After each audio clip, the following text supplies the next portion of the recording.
15절로 16절 말씀 우리 같이 한번 한 목소리로 천천히 합독합니다. 너는 이스라엘 자손에게 말하여 이르라. 누구든지 그의 하나님을 저주하면 죄를 담당할 것이요 여호와의 이름을 모독하면 그를 반드시 죽일지니 온 회중이 돌로 그를 칠 것이니라. 거류민이든지 본토인이든지 여호와의 이름을 모독하면 그를 죽일 것이니라. 아멘. 오늘 또 우리 하나님께서 이 주시는 말씀 속에 하나님의 사랑을 확증해 주시는 복된 시간이 되기를 소원합니다. 저는 항상 말씀드리죠. 우리가 어떠한 말씀을 받든 어떠한 깨달음을 얻든 또 우리가 이끌림을 당하는 우리의 삶이 고난에 있든 은혜에 있든 사랑을 느끼고 있든 아픔을 느끼고 있든 그 어느 형편에 거하든지 여러분 그것이 하나님의 섭리 아래에 있다라는 것을 기억하기를 소원합니다. 왜냐하면 내가 안 좋은 일이 있더라도 좋은 일이 있더라도 사랑을 느끼고 있다 할지라도 아픔을 느끼고 있다 할지라도 그것이 느끼는 것이 그냥 인간으로서 그 상황에 있으면 우리는 어떤 삶이 되는 겁니까? 그냥 인간의 삶을 사는 겁니다. 근데 우리가 어떠한 상황이 있더라도 그 상황을 하나님과 연관 짓고 믿음과 연관을 지으면 믿음의 세계로 가는 것이고 하나님의 세계로 가는 겁니다. 우리 인간의 삶은요, 그냥 인간의 삶 똑같은 거예요. 우리 신앙인의 삶, 시키서 우리가 신앙생활을 한다고 그러죠?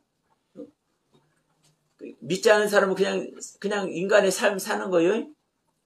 똑같아요. 우리도 인간의 삶을 사는 거예요. 다만, 우리가 사는 그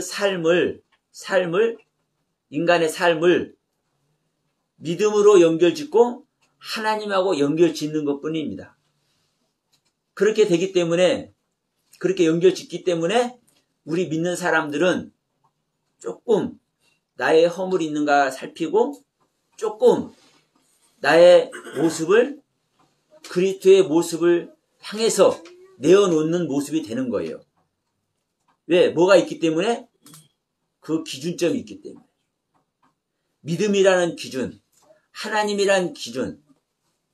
내가 이 시간도 그리스도의 음성을 듣고 성령님의 인도하심을 구하는 그 기준이 있기 때문에 우리는 인간의 삶 그 이상 그 이하도 아닌 거예요. 사실은. 그런데 그 인간의 삶, 평범한 인간의 삶, 지극히 평범한 인간의 삶, 그 삶을 어디다 놓는 거예요? 믿음이라는, 하나님이라는, 예수님이라는 그 기준점에 우리는 비춰보는 거거든요. 그렇기 때문에 뭐가 있는 겁니까? 희망이 있는 겁니다. 소망이 있는 겁니다. 그게 영생의 길을 가는 거예요. 그러니까 이 인간의 평범한 삶을 사는 일반인들은, 비신앙인들은 그 목표가 어디가 되는 겁니까? 이 땅에서 우리 인간이 어떻게 좀 잘 살까? 편하게 살까? 이왕이면 효율적으로 돈도 좀 많이 벌고 좀 인간다운 모습으로 살까? 거기에 집중하는 겁니다. 그거 나쁜 거 아니죠? 그렇게 살 수밖에 없는 거예요. 근데 우리 신앙인은 똑같은 인간의 삶 사는 거예요. 똑같은 인간의 삶 살아. 그런데 그 인간의 삶을 살면서도 기준점을 명확하게 하지 않는 믿는 사람은 하나님 믿는다고 하면서도 인간의 삶 그 상태에 있는 거예요. 인간의 삶 그 상태. 그런데 기준점을 명확하게 세운 사람은, 그러면 기준점을 명확하게 세웠다는 것은 뭡니까? 그만큼 믿음에 관심을 두고 있는 것이고 하나님께 관심을 두고 있는 것이고 우리가 성경 말씀에 관심을 두고 있는 거잖아요. 관심을 두는 만큼 그 기준점은 더 명확해지는 겁니다. 여러분, 그 전에 제가 이런 말씀 드렸죠.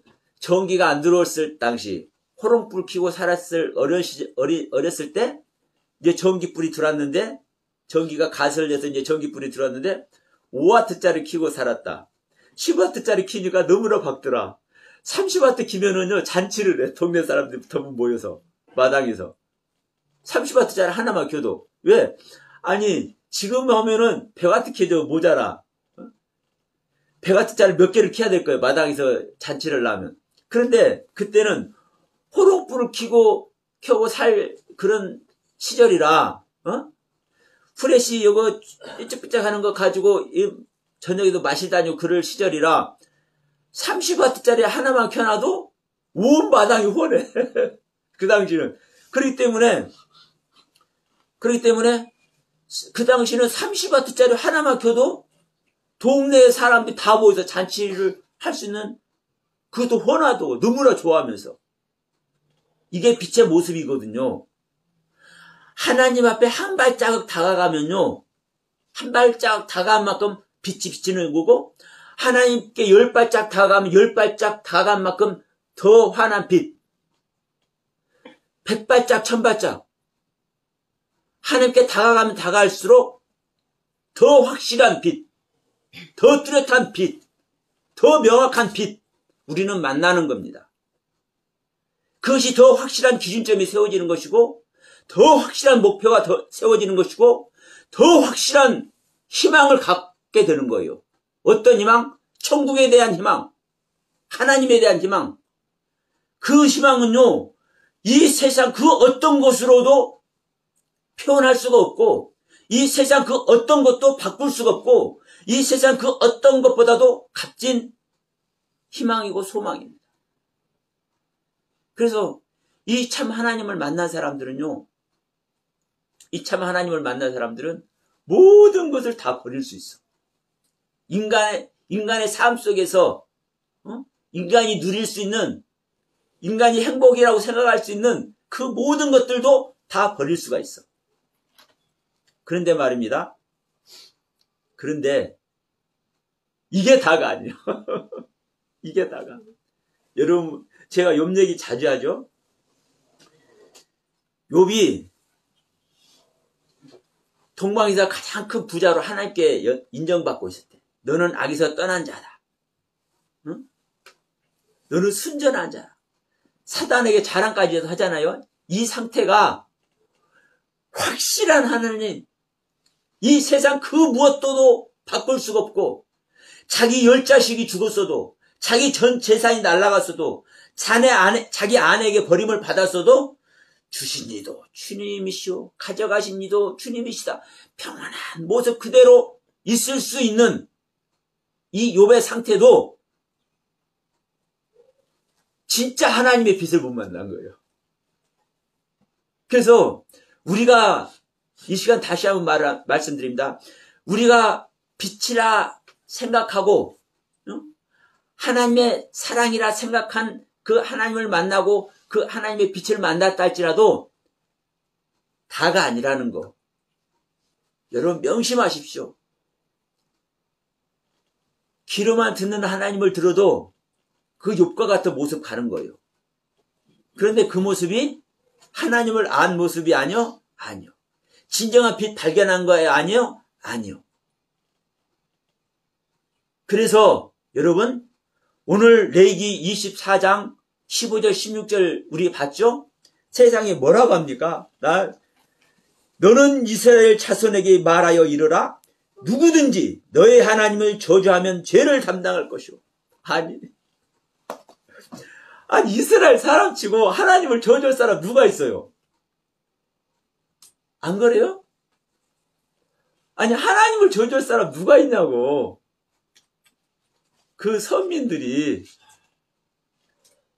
그런데 뭐라고 하는 거예요? 이 이스라엘 사람들을 향해서 저주하는 자는 죄를 담당한다고 그래요. 저주하는 사람이 있다는 겁니다. 예, 명심하십시오. 이 영상 보시는 분도 명심하세요. 빛이신 하나님을 알았어도, 예? 빛이신 하나님을 알았어도, 온전한 사랑이신 하나님을 알았어도, 아니, 자기 10자식이 죽어버리고, 하루아침 10자식이 죽임을 당했어. 그리고 자기 마누라에게 버림까지 당했어. 자기 전 재산도 다 날라갔어. 빈털털이 됐어. 그런데도 불구하고 그 상황에서도 주신 이도 주님이시고 가져가신 이도 주님이시라고 평온한 마음을 가지고 평온한 믿음의 상태에 있을 이 상황에 있는 욥이 얼마나 확실한 믿음, 얼마나 확실한 하나님의 빛을 소유하고 얼마나 확실한 하나님의 은혜를 소유했다고 생각하고 그 사랑에 얼마나 자기 자신을 내놓고 있겠습니까?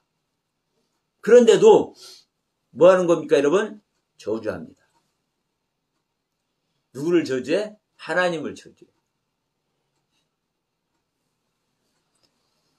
주신 이도 주님이시고 가져간 이시도 주님이라고 얘기해놓고 그 다음에 바로 가서 뭐라고 하냐면 자기를 낳은 태를 저주래. 왜 나를 낳으셨나요? 자기 어머니 태를 저주해. 자기가 낳은 태를. 그러면 자기가 낳은 태를 저주한다는 것은 누구를 저주한다는 거예요?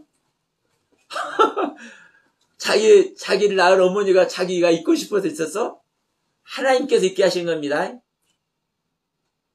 다른 사람도 아니고, 자, 그 하나님의 은혜와 사랑을 깨달았을 때, 그 확실한 하나님을 영접해서 그 하나님으로부터 인정을 받고 있을 때, 자기를 낳은 이 어머니의 태를 저주했을까요? 축복했을까요? 말할 필요 없죠. 이 하나님의 은혜로 우리 어머니를 통해서 나를 낳게 하셨고 나를 낳은 어머니가 복된 어머니고 사실 아닙니까? 사실이죠. 그런데 자기가 그 고난 속에 들어가니까 처음에는 고난 속에 들어갔어도 처음에는 주신 이도 주님이시고 가져가신 이도 주님이시고 나를 편안해 이렇게 있다가 뭐라고 그래요? 조금 있으니까 바로 낳은 태를 저주래. 하나님을 저주한 겁니다. 여러분 무섭지 않습니까? 이 욥이 그러는데 우리는 그러겠어요? 안 하겠어요? 네? 이 욥이 악에서 떠났다고 하나님께 인정받고 있는 욥이 그러는데 우리는 그러겠냐고 안 그러겠냐고. 여러분 교회에서요 잘 가르쳐야 됩니다. 목사님들. 이 신앙의 현주소를 내가 가지고 있는 신앙의 현주소를 바르게 인지해야 다른 하나님 만날 수가 있고 다른 신앙관 정립할 수가 있는 거예요. 다른 하나님 만나지 못하면 우리가 성경의 말씀을 바르게 인식하지 못하면 누구에 속는 겁니까? 사탄 마귀에게 끌려다니는 겁니다. 그래서 결국은 유럽교회가 망이고 결국은 전 세계를 복음화 물결로 그냥 막 도배를 하다시피 하는 이 미국 교회가 망해가고 있는 거고 우리 한국 교회는 어떻습니까? 70, 80년대 부흥의 물결을 통해서 얼마나 많은 선교사들 배출했습니까? 그런데 지금 어떻게 되겠어요? 우리 한국 교회도 지금 미국 교회 뒤따라가고 있잖아요. 뭐 때문에 이래요? 성경 말씀을 바르게 알지 못하니까 하나님의 가르침을 바르게 인식하지 못하니까 이런 현상이 나오는 겁니다. 다시 말하면 네가 믿음이 있는가 너희 자신을 시험하고 확증해서 네 안에 예수 그리스도가 있는지 없는지 네가 봐라. 고린도후서 13장 5절의 말씀을 실제로 확증을 하고 있지 못하기 때문에 이런 일이 있는 거예요. 안 그러겠습니까? 우리 안에 그리스도께서 계시면 하나님을 저주할 수 있을까요? 없을까요?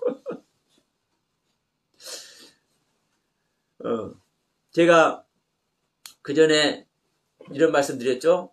한 보름에서 20일 사이 주님과 낮이가 됐든 밤이 갔든 동행하는 그런 경험을 했다고. 근데 너무나 평범하기 때문에 이거 주님과 동행하는 거요?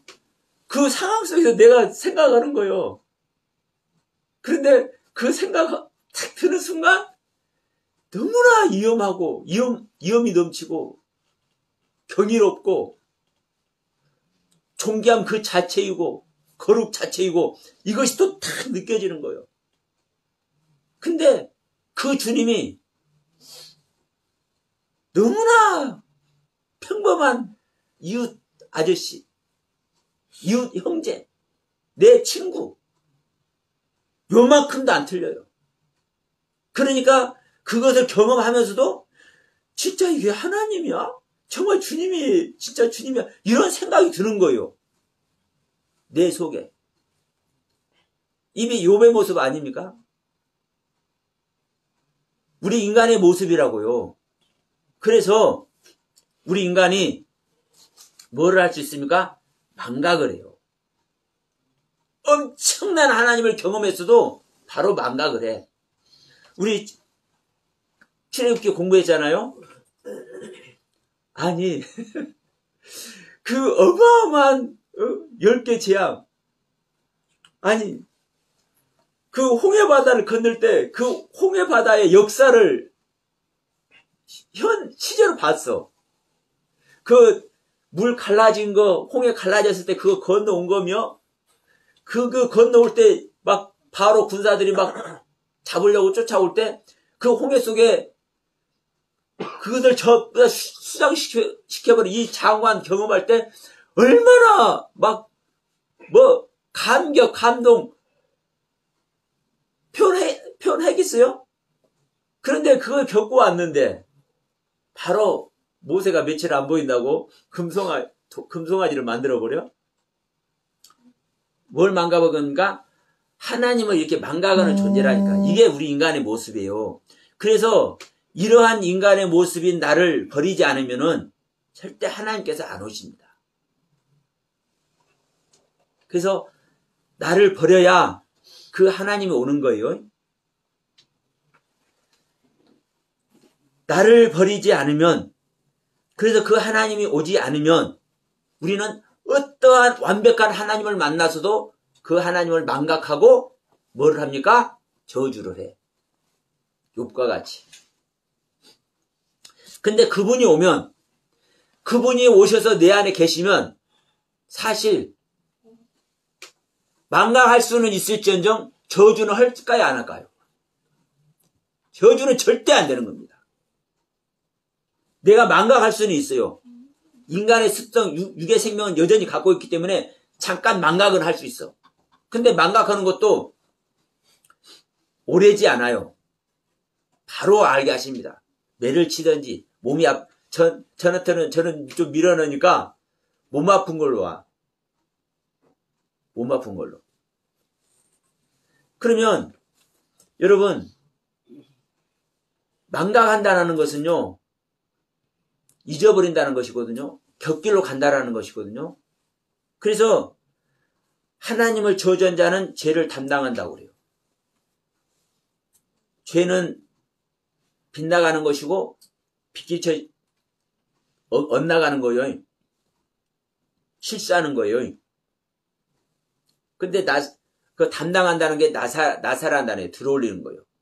우리가 하나님의 은혜를 담당한다 하면 하나님의 은혜로 말미암아 우리가 하늘에 닿는 것이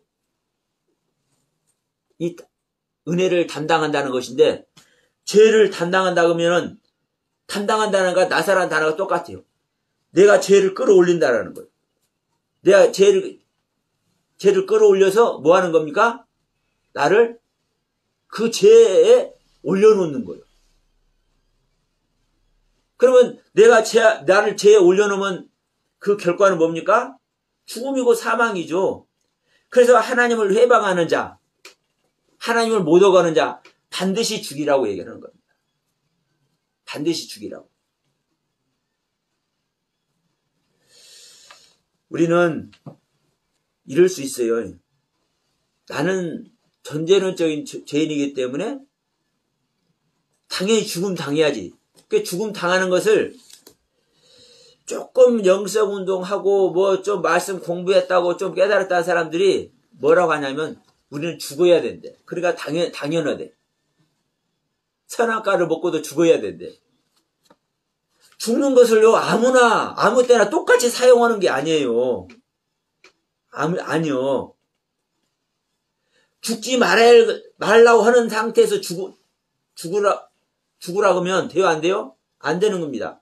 그런데 너희는 십자가를 져라 하면은 십자가에서 죽으라는 거군요.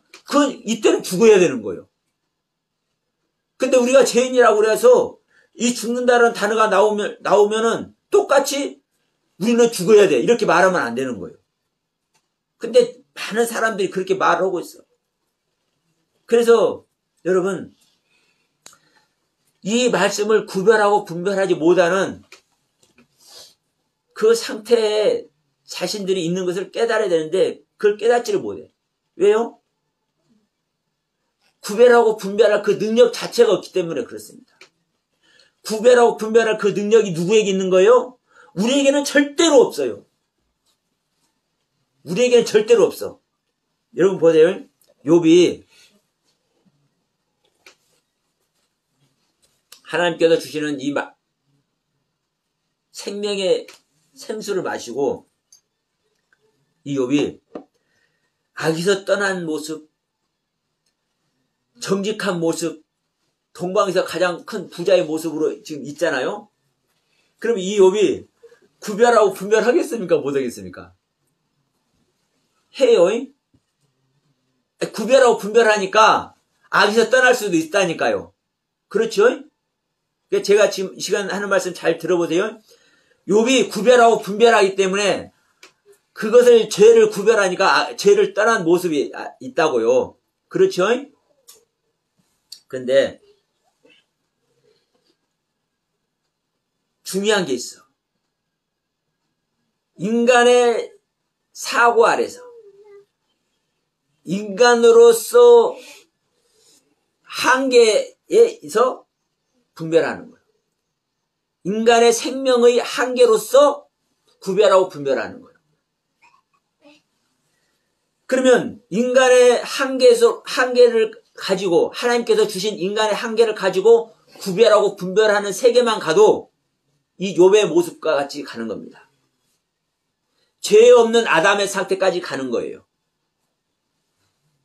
그런데 이 죄가 없는 아담의 상태까지 가도 사탄에게 자랑하는 이 욥의 상태까지 가도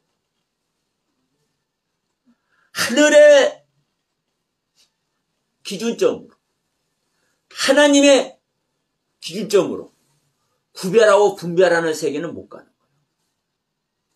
여러분 이 성경은 인간의 생각으로 구별하고 분별할 세계이면 좋겠는데 이건 하나님의 말씀이요. 그러면 하나님의 말씀은 무엇으로만 구별하고 분별합니까? 하나님의 것으로만 구별하고 분별하죠. 근데 중요한 것은 우리 인간의 것으로만 가지고라도 인간의 한계를 가지고라도 다시 말하면 하나님께서 인간에게 베풀어 주신 그 인간 한계의 은혜 안에서만이라도 구별하고 분별하는 세계에 가면은 그게 죄 없는 아담의 상태까지 가고 악을 떠난 욥의 상태까지 간다니까요. 근데 이게 다가 아니라고. 이게 다가 아니에요. 이게 다가 아니기 때문에 욥이 하나님을 저주하잖아요. 욥이. 그렇기 때문에 우리는 하나님의 생명을 얻어야 되는 겁니다. 다윗의 자손 예수 그리스도께서 우리 안에 실제로 임마누엘 하셔야 되는 겁니다. 또 다른 보혜사 성령님께서 오셔야 되는 겁니다. 그 성령님이 오셔서 하늘의 모든 것을, 예수 그리스도의 모든 것, 아버지의 모든 것을 가르쳐 주셔야만 그 분별로, 하늘의 분별로, 하나님의 분별로 구별하고 분별하게 되는 겁니다. 여러분, 다시 한번 정리합니다. 하나님께서 우리 인간에게 베풀어 주신 은혜로 말미암아 인간의 한계 안에서 구별하고 분별하는 세계만 가도 어마어마한 세계입니다. 죄 없는 아담의 상태까지 가는 겁니다. 그런데도 불구하고 죄 없는 아담의 상태에서 아담이, 하나님께서 직접 창조한 아담이 죄 없는 상태에서 에덴 동산을 다스리는 상태에서 죄를 짓니까 안 됩니까? 바로 이거예요. 그래서 우리는 아무리 하나님께서 베풀으신 은혜로, 하나님의 사랑으로, 그 하나님의 인도하심으로, 그 하나님의 도우심으로 구별하고 분별해서 악을 떠난 모습의 상태까지 간다 할지라도 진짜로는 분별 못한다는 거예요.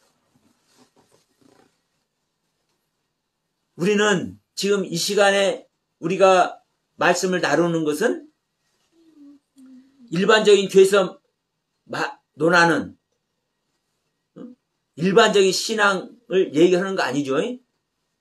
우리는 하나님의 눈으로, 하나님의 생명으로 구별하고 분별하는 세계를 가기 위해서 우리가 말씀을 나누는 겁니다. 그래서 우리는 레위기 지금 24장 15절에서 왜 이런 말씀을 하는가? 야, 이스라엘 사람들아, 너희들이 하나님의 저주하면 안 돼.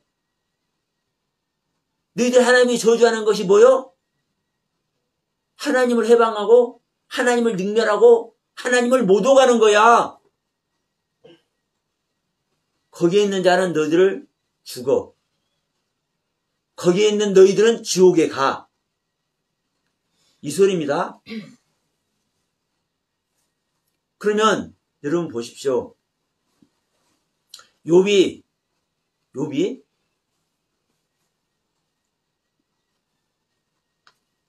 하나님께서 베푸르신 그 인간의 한계의 은혜 안에서 구별하고 분별한 모습까지 있었는데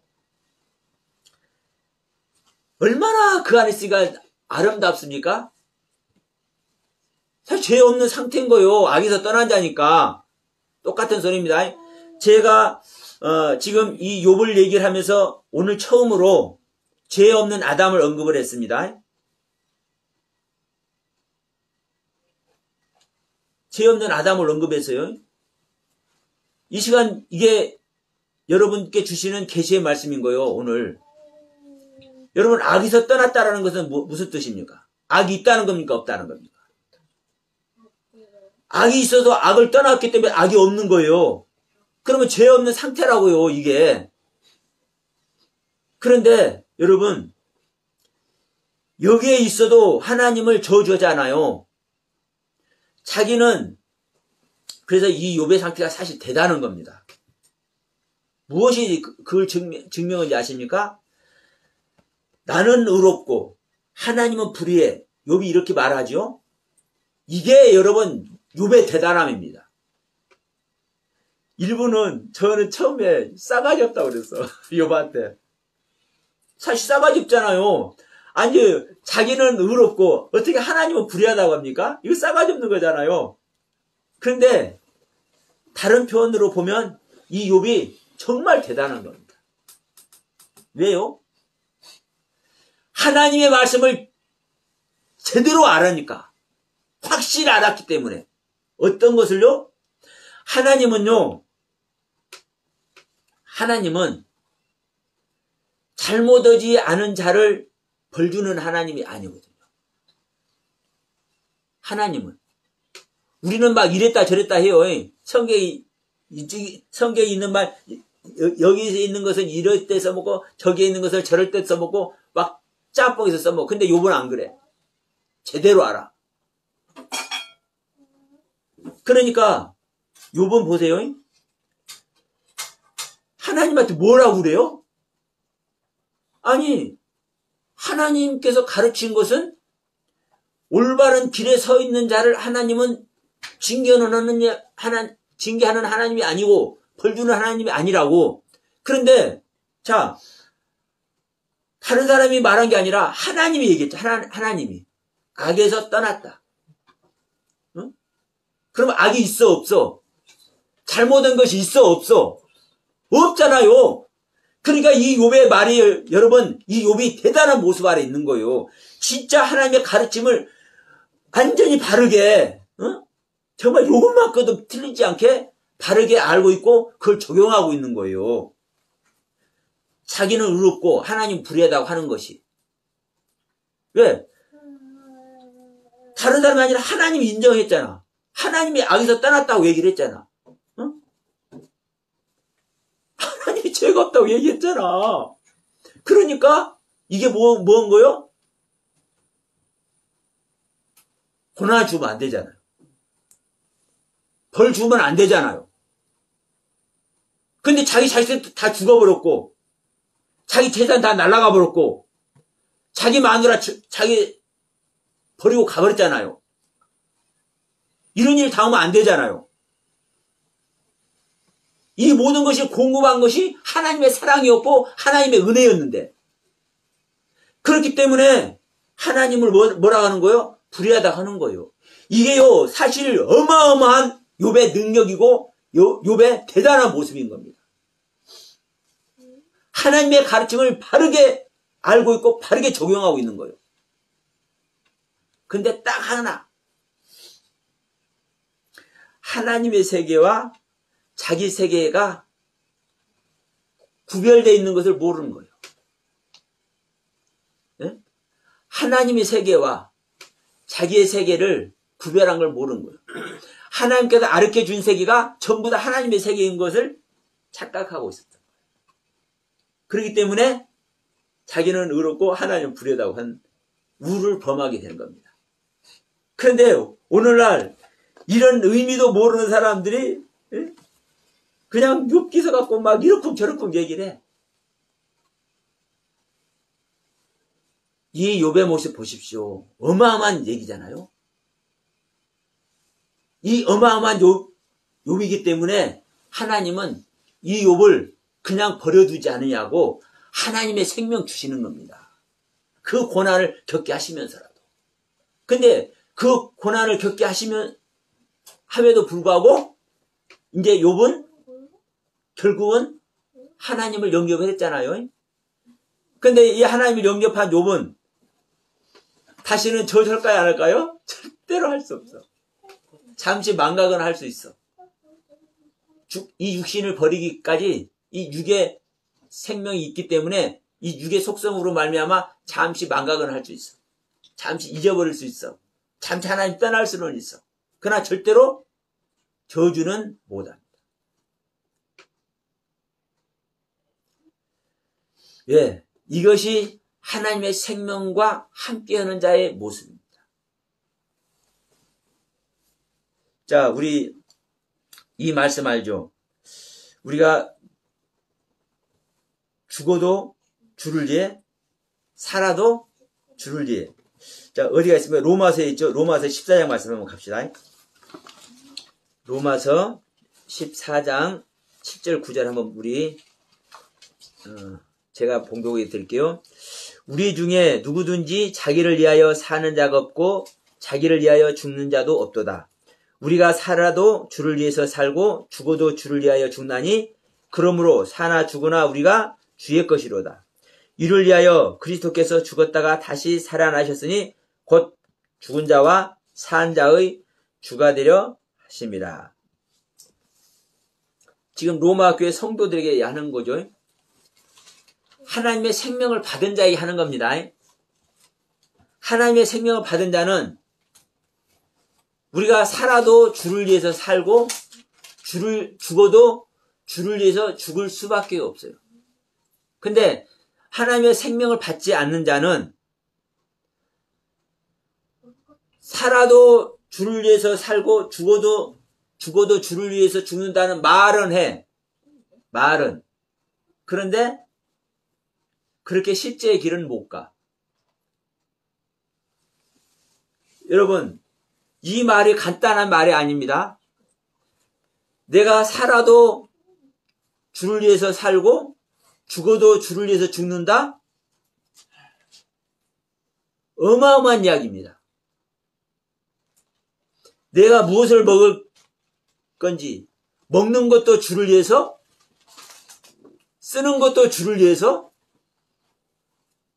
그러니까 어떻게 보면은 좀 이렇게 좀 쉽게 해서 장애인 제가 폄하하는 얘기 아닙니다. 정신 이상한 사람의 모습, 그 모습까지 보이는 거예요. 그러니까 비신앙인에게는 하나님을 믿지 않는 자들에게는 이 제대로 믿음의 길을 가는 사람들이 좀 이상스럽게 보여. 아니, 기도하면 기도하지 왜 저렇게 울어 기도하다가. 아니, 찬양하면 찬양했지 왜 찬양하다 저렇게 통곡을 해? 찬양하다 통곡하는 사람들도 많이 있죠. 우리가 이제 은혜 받을 때는 그래요. 아니, 기도하면 기도했지 왜 통곡을 하고 난려? 아니, 교회 다녔지 왜 집을 갖다 팔아다가 교회에다 갖다 줘? 제 어느 아는 목사님도 은혜를 받으니까 자기 문중 땅이랑 집이랑 다 팔아가지고 당신 뭐 40몇 억인가를 교회에다 헌금을 하고 나니까 막 은혜의 도가니 속에 들어갔었어. 그런데 그 조금 지나다 보니까 다시 냉랭해져 버렸어. 아, 이 은혜 안에 있었던 것도 내 모든 전 재산을 하나님께 올려드려서 그 기쁨과 감사와 감격과 감동 속에 있었던 것도 온전한 신앙이 아니었었네를 이제 발견하는 거예요. 그래서 생명을 그때부터 찾았어. 이 목사님이. 그래서 다행히 이 거듭난 은혜를 입었어. 그러면 그 전 재산 팔아서 하나님께 드린 것이 효과가 있었습니까? 없었습니까? 있는 것이죠. 전 재산 파는 게 중요한 것이 아니라 진짜 참 하나님을 만나버렸네. 여러분, 욥보다 얼마나 지혜로워? 욥은 전 재산 날라가고 자기 자식들 다 날라가서도 깨닫지 못해가지고 하나님 불의하고 자기를 의롭다고 하고 앉아있었는데 이 목사님은 자기의 마누라, 사랑스러운 마누라 같이 있어. 자기 사랑하는 아들, 딸들 같이 있어. 남매요. 그런데 그 땅만, 집만 팔아가지고 자기 재산만 팔아가지고 하나님께 드렸어. 그리고 하나님 생명 얻었으니까 남는 장사한 거 아니야? 그럼 이런 모습을 비신앙인이 볼 때 뭔 거요? 이 마식한 거예요, 머리가.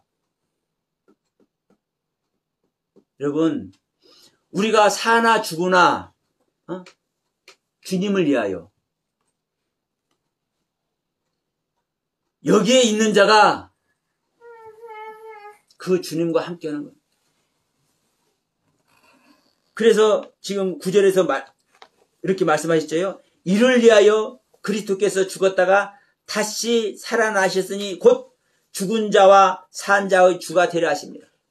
이 주님과 죽었다가 살아나서 부활의 소망을 주신 그 주님과 함께하는 거예요. 이게 생명 얻는 거예요. 이게 하나님을 저주하지 않는 길에 가는 거예요. 하나님께 온전히 영광만 드릴 수 있는 길, 하나님을 온전히 찬양만 할 수 있는 길, 그 길만 가는 거예요. 그 자리에 우리 모두가 설 수 있기를 주님의 이름으로 간절히 축원드립니다. 자, 우리 사도행전 2장 말씀 한번 봅시다. 로마서 앞에 사도행전이 있습니다. 예, 2장 21절. 자, 제가 봉독해 드립니다. 누구든지 주의 이름을 부르는 자는 구원을 받으리라 하였느니라. 응? 누구든지 이 말씀이 무엇하고 하냐면, 자, 오순절날 베드로가 설교를 해요. 무슨 설교를 하냐면 14절 이하에서 설교를 하는데 17절에 이렇게 말씀하죠. 이 사람들아, 지금 2장에서 오순절날 성령 받았잖아요. 성령을 받으니까 막 다른 나라 말을 하고, 저 갈라디아 사람들인데 왜 다른 나라 말을 하냐? 사람들이 와서 보니까 그래. 그러니까 저기 술 취한 거 아니야? 이상하게 보여. 그러니까 너희들이 이게 뭐냐? 그러니까 이제 베드로가 얘기하는 거예요. 우리가 이러한 모습이 된 것이 우리가 하나님의 영을 받은 것입니다. 성령을 받았기 때문에 이러한 모습 아래 있는 것이다. 그런데 이러한 모습을 우리가 하고 있는 이유가 뭔지 알아? 자, 그 설교를 베드로가 하는 거예요. 17절입니다. 하나님이 말씀하시기를 말세에 내가 내 영을 모든 육체에 부어주리니 너희의 자녀들은 애언할 것이요 너희 젊은이들은 환상을 보고 너희 늙은이들은 꿈을 꾸리라. 이게 요엘 선지자가 하신 말씀이에요. 그러니까 지금 하나님이 언제 하나님의 영을 부어줬다고 그랬어요? 말세에. 그러면 이 말세를 오늘날은 세상 종말 온다고 그래. 지구가 종말 온다고 그래. 그 말세가 곧 온다고 그래. 아니요. 이 말세를 말한 것이 아니요. 내 세계가 세상이고 내 세계가 땅이요.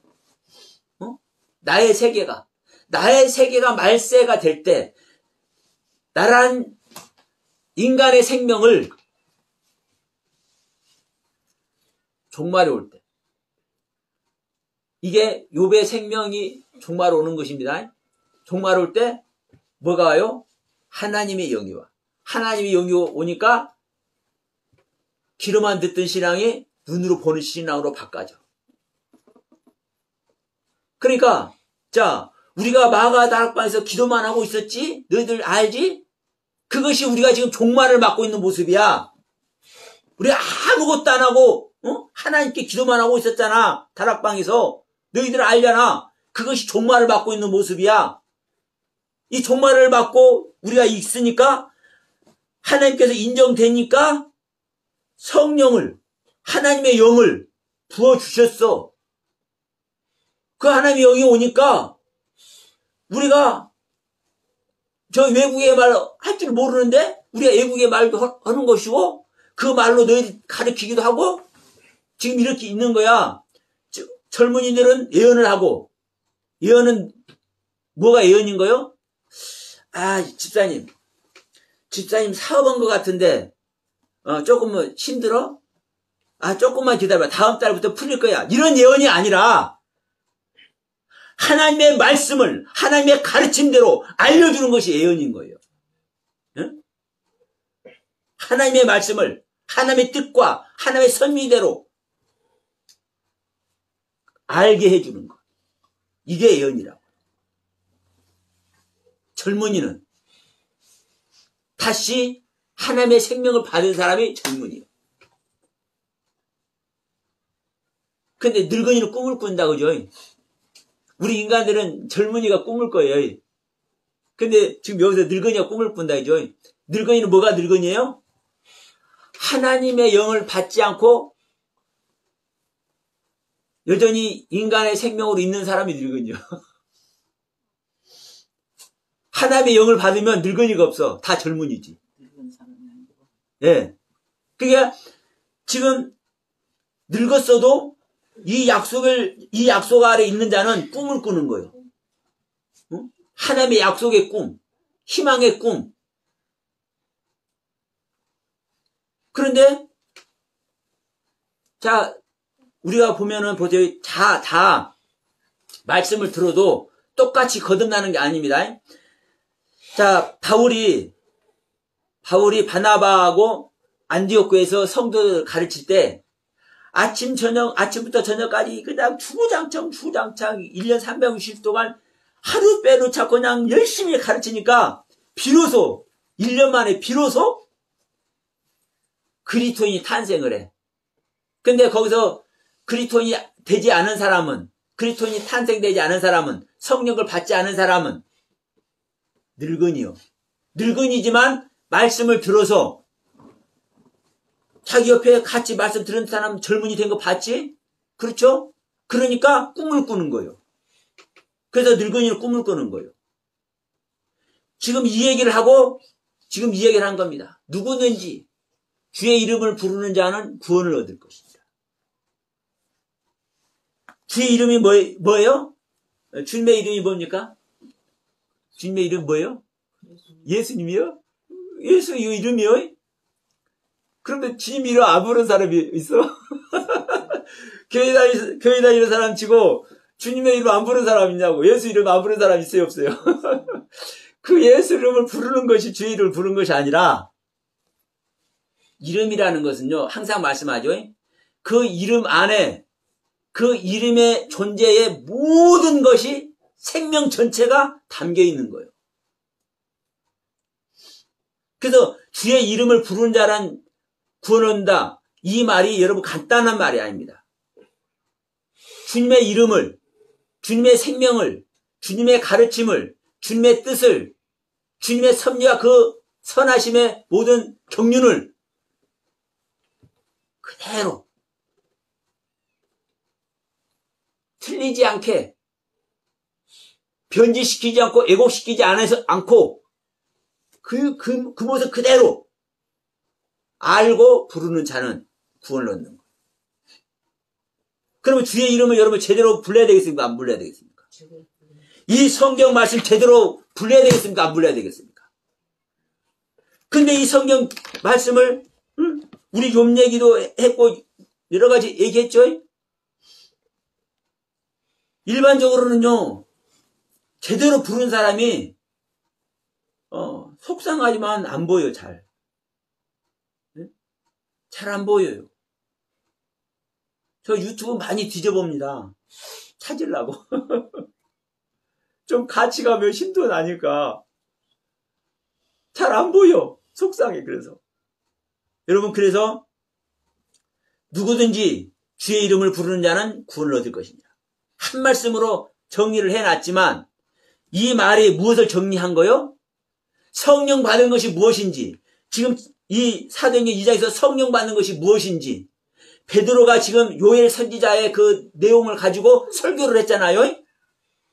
청년은 예언을 하고 늙은이는 꿈을 꾸고, 이것을 딱 풀이를 했어요. 이 내용이 무엇인지 이것을 집약해서 이걸 정리해서 이 가르침 그대로 주님의 가르침을 알고 그 아는 세계를 부르짖는 자는 구원을 얻는다. 저는 이 시간 이 말씀을 드리면서 마무리를 하려고 합니다. 우리는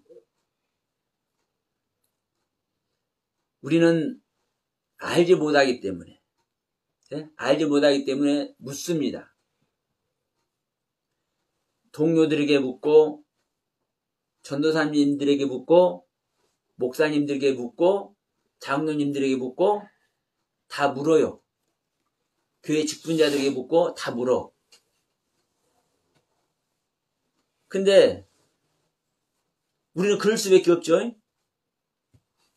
모르면 물어야죠. 근데 여러분, 이 묻는 것도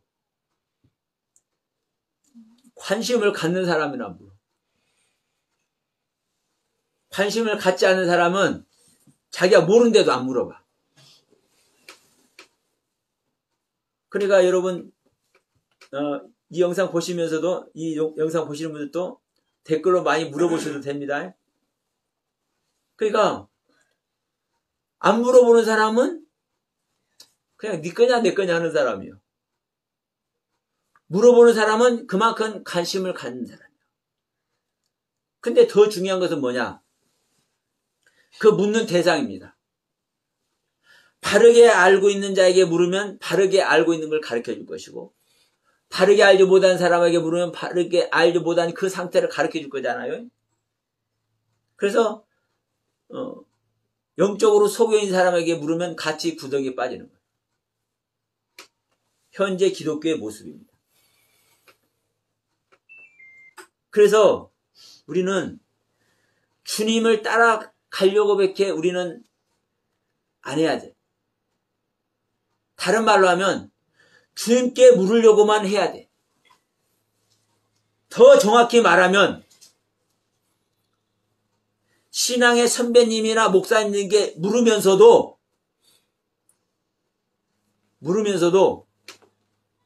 그 물음의 고백을, 물음의 의문을 주님을 향해서 드려야 돼. 그런데 여러분, 그 주님을 향해서 드리지 못하고 신앙의 선배가 됐든 이런 목사님이 됐든 자기 담임 목사님이 됐든 이렇게 묻고 그 가르침으로만 딱 끝을 내잖아요. 제가 항상 말씀하죠. 저에게 묻는 사람이 제 말만 들으면 제 영을 받아버리는 거예요. 제 인간의 영. 근데 기가 막힌 것은 제 인간의 영을 받아도요, 거듭난 사람의 영을 받으면 괜찮아. 근데 거듭나지 못한 사람은 인간의 영 받으면 그게 뭐예요? 또 다른 편으로 하면 귀신의 영 받는 겁니다. 왜 2단, 3단이 나오는지 아세요? 왜 거기만 가면 그냥 헷가닥 하는지 아세요? 똑같은 거예요. 일반 교회에서는 안 그러나요? 2단, 3단 안 하는데? 아니, 장로교나 침례교나 뭐 순복음이나 성결교나 뭐 다 똑같아요. 심하게 자기 목사님의 말씀만 듣는 사람들 있죠? 하나님의 영 절대 받지 못합니다. 그 목사님의 영 받아버리는 거예요. 그래서 저는 말씀드립니다. 하나님의 영 받는 비결 말씀드리는 거예요. 목사님께 물으면서도 그 중심을 어디를 갖고 하는 거예요? 내 의식을, 목사님께 묻는 내 의식을 어디에 두는 거예요? 주님께 두는 거예요. 주님은 안 보이잖아요. 내가 주님께 이끌림 안 되잖아요. 그래서 지금 보이는 목사님께 묻는 거잖아요. 보이는 신앙의 선배에게 묻는 거잖아요. 그러니까 그 보이는 신앙의 선배와 목사님께 물으면서도 묻는 나의 의식을 어디다 두는 거요? 하늘에 두는 것이고 주를 향해 두는 것이요. 여러분, 저한테 물을 때도 그렇게 하세요. 그래서 저도 분명히 말씀드렸습니다. 저도 실수를 할 수 있기 때문에 제가 하나님의 영을 받고 있지만 인간적인 실수를 할 수 있기 때문에 여러분, 제가 여러분께 드리는 메시지도 거룩한 의문을 가지라 말씀을 드리는 거예요. 거룩한 의문을 가지면 의문을 의심하기 위한 의문이 아니라 하나님께서 증명해 주었으면 하는 그 의문을 가지는 것이 거룩한 의문입니다. 자, 이 시간 성령님께서 듣게 하시는 은혜가 있을 줄 믿습니다. 그러니까, 자, 그 거룩한 의문이 뭐란 거요? 더 확실하게 알게 하고, 더 정리를 해서 새겨주시는 겁니다. 주님이. 우리 주님은 한시도 우리를 버려두지 아니하고 함께하고 이 순간뿐만 아니라 우리의 삶 안에서 언제나 함께 하시기 때문에 우리가 예배드리는 순간뿐만 아니라 삶 속에서도 주님을 의식하면 제 서두에 말씀드렸습니다. 우리가 기준을 잡느냐 안 잡느냐. 우리는 그냥 누구나 똑같은 인간의 삶을 사는 거예요. 그건 지당히 뭐 잘하고 잘못하고 말할 것이 아니에요. 그냥 인간이니까 인간의 삶을 사는 거예요. 근데 그 인간의 삶 위에 둘 것이 있느냐 없느냐. 그러니까 일반인들은 둘 것이 없어. 그냥 인간의 삶을 살아.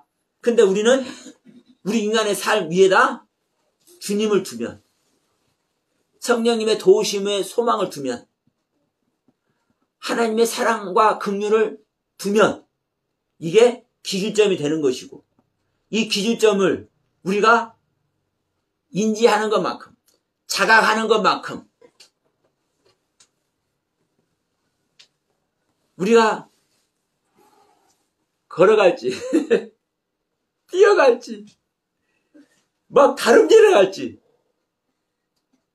작정하는 것만큼, 결단하는 것만큼 이 기준의 세계는 명확하고 확실하고 정말 우리의 삶에 그대로 나타날 겁니다. 우리의 신앙에 그대로 나타날 겁니다. 그게 바로 여러분 주님과 동행하는 길. 그게. 그래서 우리는 인간의 삶으로 살지만 그냥 가볍게 사는 것 같이 그냥 다 누구나 살아. 그러나 우리는 내 안에 주님을 모신다라는 그것이 주님으로 나의 삶의 기준점을 세워놓는 것이고, 주님으로 나의 삶의 주인을 삼는 겁니다. 이 길은 인간적으로는 귀찮은 일이 될 수도 있어. 그렇죠? 아니, 우리의 행동이나 삶 영역에 제약이 걸린다니까. 귀찮은 일이 될 수 있고, 그러니까 조금 그냥 좀 거시기해. 나의 행동에 뭐가 걸려? 브레이크가 걸려. 근데 이것이 뭐를 준비시키느냐? 노년을 준비시키는 것이 아니라, 우리가 노후 준비를 하잖아요. 노후 준비를 해. 근데 우리 영혼에 노후를 준비를 해. 우리 영혼을 여러분 준비시켜요. 우리 영혼은 이 땅에 있을 때가 준비하는 기간이고, 이 땅을 하직할 때가, 이 육신을 벗는 이 땅을 하직할 때가 우리 영혼의 세계가 시작되는 거예요. 그래서 우리 영혼의 세계는, 하나님을 믿든 안 믿든 인간의 영혼의 세계는 이 육신을 벗고 영의 세계가 시작되는 그 순간부터 영원히 그 세계는 펼쳐져. 그 영원히 펼쳐지는 그 영혼의 세계에 우리는 사랑의 하나님과 사랑을 나누면서 은혜의 하나님과 그 은혜의 세계에서 동행할 것인지, 인간의 삶을 살면서 그 영혼의 세계를 준비 못해서 아픔과 고통으로 그 영원한 세계에서 고통 속에 들어갈 것인지 결단하는 겁니다. 이 육신을 벗을 때까지. 근데 제 아는 목사님도 나이가 많지 않은데 60도 안 됐는데 코로나로 가버렸어. 오는 것은 순서가 있다고 얘기를 해요. 근데 가는 것은 순서가 없다고 얘기해요. 그러잖아요. 아니 60도 아니면 지금 청년이잖아요. 청년. 이 코로나 때문에 가버렸어. 여러분 명심합시다. 우리 육신은 언제 벗을지 몰라요. 영혼의 세계 준비해야 됩니다. 지금까지 알고 우리가 그냥 성경 한 권 들고 교회 왔다 갔다 하면서 예배드리는 이 신앙으로 진정한 천국 준비 안 됩니다, 여러분. 명심하십시오. 이 성경이 무슨 말씀을 하고 있는지, 내가 이 성경이 무슨 말씀하는지 몰라서 내가 이 사람한테 물어보고 저 사람한테 물어보는데 누구한테 물어봤는지 여기에 결판이 나요. 그리고 물을 때도 무슨 뜻으로 물었는지, 무슨 뜻으로 물었는지, 무슨 생각 갖고 물었는지. 여러분, 하나님은 우리의 모든 것을 다 드러나게 하셔. 하나님의 말씀은 어떤 검보다도 예리해서 간절과 골수와 모든 것을 다 찔러 쪼개서 없는 것이 없이 다 드러나게 한대. 이게 하나님의 말씀의 세계고 하나님의 능력의 세계요. 그래서 우리는요, 숨길 수가 없는 거예요. 그러니까 부자와 나사로 알잖아요. 부자가 지옥에 가서도, 불구덩이 가서도 변명 한마디 못 하잖아요. 부자와 나사로에서 나오는 부자는요, 이 세상에 돈과 재물을 많이 가지고 산 그런 부자를 말하는 게 아니에요. 영적인 부자를 말하는 것이지. 근데 영적인 부자라고 있었는데, 영적인 거지라고 생각한 나사로는 아브라함 품에 안기고, 자기는 영적인 부자라고 했는데, 그래서 하늘에 떡 먹고 살았다고 했는데, 어디가 있는 거예요? 불구덩이에서 들어가 버렸네? 변명 한마디 해요? 안 해요? 못 해요. 할 수가 없는 거예요. 왜? 다 드러나니까. 다 알게 되니까. 이게 영의 세계라고요. 그래서 우리는요, 이 육신 벗는 순간 악소리도 못하는 거예요. 자기 자신이 아는데, 내가 뭘 잘못했는지 아는데, 내가 성경을 어떻게 봤는지 아는데, 내가 질문을 했는데 어떤 생각 갖고 질문했는지 물었는지 아는데, 이것이 육신을 벗기 전까지 이 땅에서만 가질 수 있는 기회고, 이 땅에서만 우리가 누릴 수 있는 누림입니다. 그래서 이 땅에서 우리 모두가 진정한 주의 이름을 바르게 불러서 구원의 길에서 아버지의 영광 안에 동참할 수 있는 복된 자녀들이 다 되기 바라면서 오늘 말씀 마치려 합니다. 아멘. 자, 기도합시다.